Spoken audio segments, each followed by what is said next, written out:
প্রিয় দর্শক, আপনারা কেমন আছেন? আশা করি সকলেই আল্লাহ তাআলার শেষ রহমতে ভালো আছেন। প্রিয় ভাই বন্ধুরা, যারা আমরা খেতে চান, আমরার মধ্যে ভিটামিন সি রয়েছে, আমরা খেতে বন্ধুরা টেস্ট লাগে, তো তাদের জন্য এই ভিডিওটি। তো আমরা খাওয়ার জন্য দুটি উপায়ে খেতে পারবেন। একটি হচ্ছে আপনারা কিনে খেতে পারবেন, আর নয়তো আপনাদেরকে কী করতে হবে, নিজেরাই গাছ রোপণ করে খেতে হবে। তো বন্ধুরা, আপনারা আমরা গাছ বাড়িতে রোপণ করুন, এতে করে নিয়মিত আমরা খেতে পারবেন। প্রিয় ভাই বন্ধুরা, আমরা মধ্যে কিন্তু উপকারিতা রয়েছে।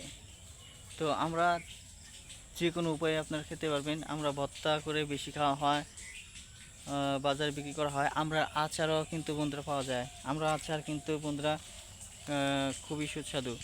তো যারা খেয়েছেন তারাই বলতে পারবেন। গ্রামগঞ্জের মানুষেরা বেশি খেয়ে থাকে। শহর অঞ্চলে বন্ধুরা আমরা ভর্তায় কিন্তু অনেক পাওয়া যায়। স্কুল, কলেজে, বিশ্ববিদ্যালয়ে এই আমার আচার কিংবা আমরা ভর্তা পাওয়া যাচ্ছে। তো এই আমরা গাছের মধ্যে বন্ধুরা আমরা আসিনি, তো সেজন্য আমি আপনাদেরকে আমরা দেখাতে পাচ্ছি না। তো একজন বাড়ির মালিক তার বাড়ির পিছনে এই আমরা গাছটি রোপণ করেছে।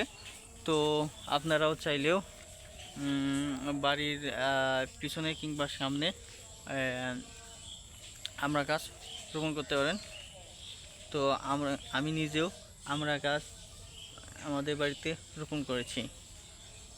তো ভিডিওটি কেমন লাগলো তা অবশ্যই কমেন্টের মাধ্যমে জানিয়ে দেবেন। ধন্যবাদ আপনাদেরকে।